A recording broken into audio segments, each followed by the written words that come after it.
$1 million house used to be for rich people.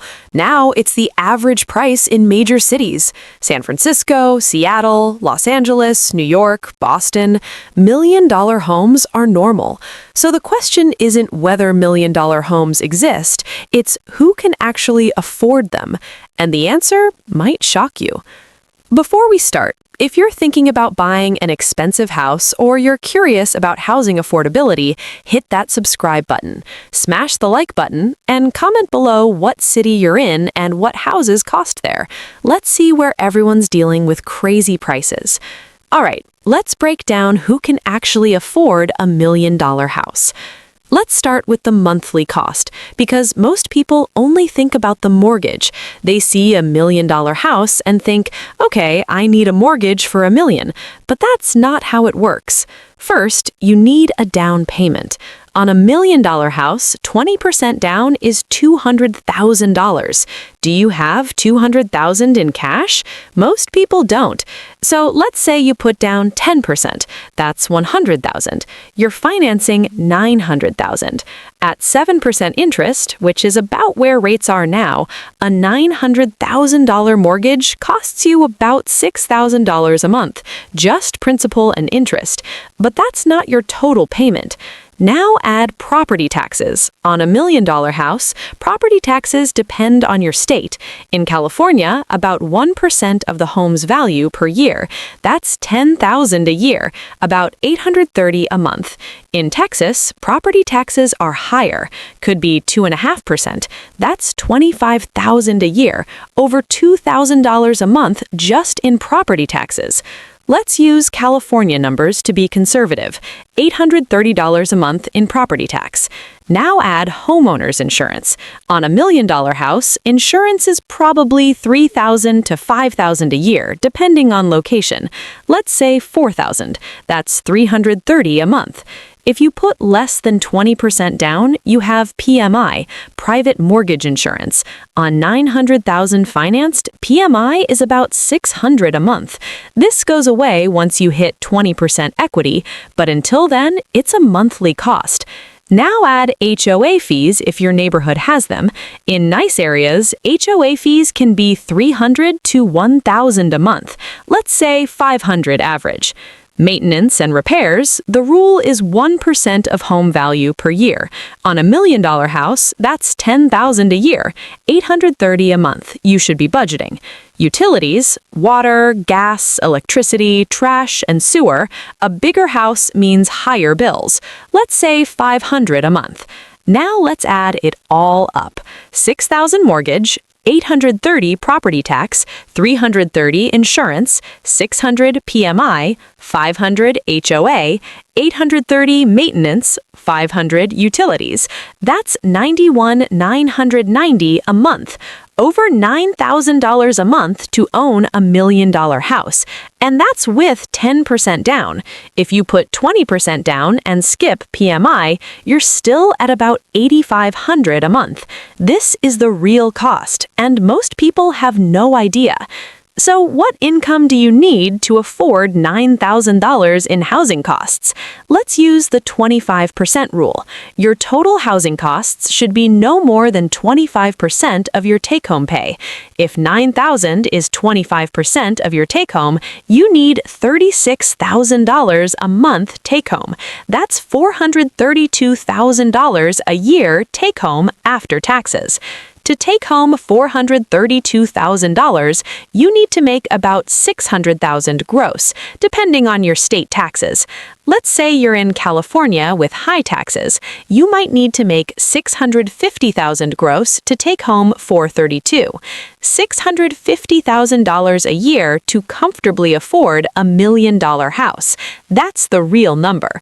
But wait, the bank will approve you for way less. Let's say you make $300,000 a year. That's $25,000 gross a month. The bank uses a 43% debt-to-income ratio. 43% of $25,000 is $10,750. The bank says you can afford $10,750 in debt payments. So they approve you for a $1 million house. But here's the problem. 25,000 gross is maybe 16,000 take home after taxes. 9,000 out of 16,000 is 56% of your take home. You have 7,000 left for food, cars, insurance, and everything else. You're broke. This is why the bank's approval doesn't mean you can afford it. The bank cares if you can make the minimum payment. They don't care if you're house poor. So realistically, you need at least 400,000 household income to afford a $1 million house without being stressed. 500,000 is better. 600,000 and you're comfortable. So who's actually buying $1 million houses? Let's get specific. In expensive cities, it's usually one of these groups. Group 1. Dual income tech couples. Both make 200 to 300,000. Combined income is 400 to 600,000. They can afford it, but even for them, it's tight. They're putting most of their money into the house. Group 2. Doctors, lawyers, and executives in their peak earning years, age 45 to 60, making 400 to 800,000 a year, been saving for years, have the down payment. This is their forever home. Group 3, business owners who have had a good exit or built a profitable company. They might have variable income, but they have cash. They can put 50% down, makes the monthly payment manageable. Group 4, investors and landlords. They're not living in the house, they're renting it out, or it's an investment property. Different calculation entirely. Group 5, people stretching, making 200 to 300,000, getting approved because the bank said yes. They don't realize they're about to be house poor. This group struggles. And Group 6, people with family money, inheritance, help from parents, trust funds. They're about making 600,000 a year, but they have other resources. Most $1 million home buyers fall into one of these categories, and even the high earners feel the pressure. Because a $1 million house in an expensive city is often not that nice. It's a normal house in a good school district, maybe 3 bedrooms, small yard, nothing fancy. So you're spending $1 million and you don't even feel rich. You feel stressed because the monthly payment is killing you. Let me tell you what house poor looks like at the $1 million level. You make 400,000 a year. Sounds amazing, right? You're in the top few percent of earners. But after taxes, you take home about 250,000. That's 20,800 a month. Your house costs 9,000 a month. You have 2 kids. Daycare is 3,000 a month. 2 car payments, insurance and gas, another 1,500. Student loans, 1,000. Food for a family of 4, 1,500. Utilities, internet, phones, 500. Kids' activities, clothes and school stuff, 1,000. Health insurance, 1,000 if your employer doesn't cover it all. Now you're at 18,500 a month in expenses. You have 2,300 left for retirement savings, for college savings, for vacations, for emergencies, for anything fun. You make 400,000 a year and you're living like you make 70,000. That's being house poor. You have a beautiful house, but you can't enjoy life. You can't take vacations. You can't save aggressively for retirement. You're stressed constantly. And here's the worst part.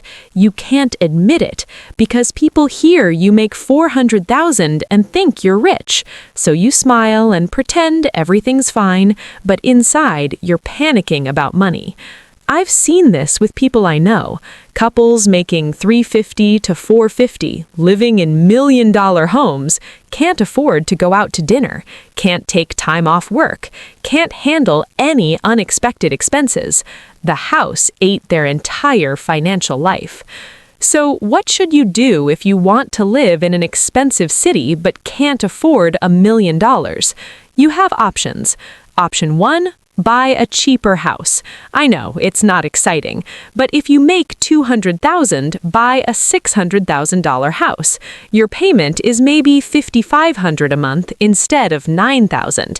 That's the difference between comfortable and stressed. Is it your dream house? Probably not, but it's a house you can actually afford. And in 5 to 10 years, when your income grows, you can upgrade. Start where you can afford. Don't start where you want to be. Option 2, move to a cheaper area. If you work remotely, leave the expensive city. Move somewhere houses are $300,000. Your quality of life will be way better. Same income, way lower costs. I know people who left San Francisco for Austin, for Nashville, for Raleigh. They make the same money working remotely, but they bought nice houses for half the price. Now they're saving money instead of drowning in a mortgage. Option 3. Rent and invest the difference. This is controversial, but hear me out. If buying $1 million house means being house poor, rent instead. Rent for $3,000 a month. Invest the $6,000 you're saving. In 20 years, you'll have way more wealth than the person who bought it. Homeownership isn't always the answer. Sometimes renting and investing is smarter, especially in expensive markets where home prices are insane. Option 4. Wait and save a bigger down payment.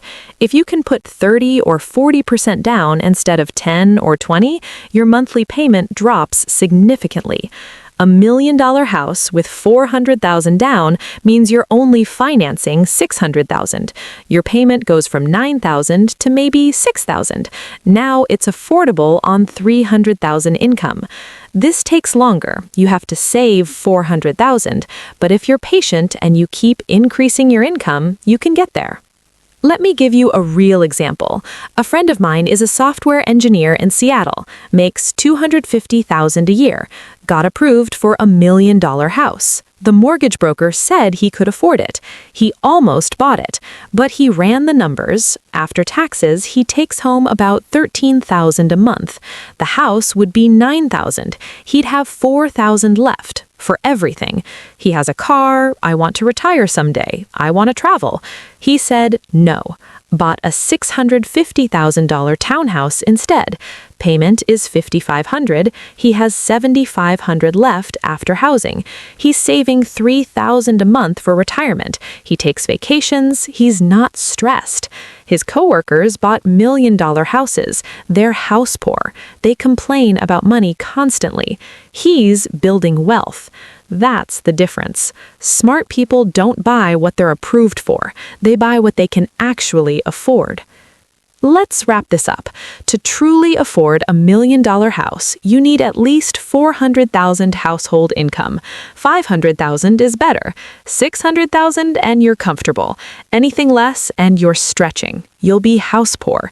Most people getting approved for $1 million homes don't make that much. They make $200,000 to $300,000. The bank approves them and they become house poor. Don't be that person. If you can't afford $1 million, buy cheaper, rent and invest, move to a cheaper city, or wait and save more. Don't destroy your financial life for a house. If this video gave you a reality check on $1 million homes, hit that like button. If you want more honest real estate content, subscribe and turn on notifications. And comment below, what do $1 million houses look like in your city? Let me know. Remember, just because you're approved doesn't mean you can afford it. Run the real numbers. Be honest with yourself and only buy what you can truly afford. Quick disclaimer, this is educational content only. I'm not a financial advisor. This isn't financial advice. Always do your own research and consult licensed professionals before making any financial decisions. Thanks for reading. I'll see you in the next one.